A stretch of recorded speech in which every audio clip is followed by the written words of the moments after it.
डिगड़ी भरसा रहंदड़ ॻोठ रहवासी मां पे जो डिगड़ी प्रेस क्लब पहुंची पुट खे तशद्दुद करण बाद मुबैना अगवा जो इल्ज़ाम।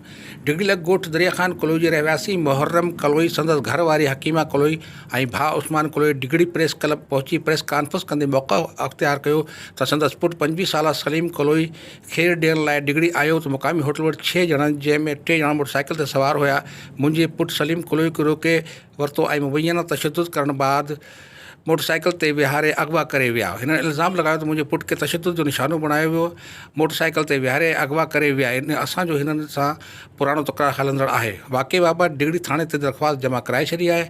मुतासिरा धुर DIG में पुकास SSP में पुकास ऐं ॿीहर लाॻापियल अरबाब इख़्तियारनि खां मुतालबो कयो आहे त असांखे मुख़ालिफ़ धुर्म जान जो ख़तरो आहे, असांखे इंसाफ़ फ़राहम करे तहफ़ुज़ फ़राहम कयो वञे। नसीर कुरैशी, इबरत न्यूज़, डिगड़ी।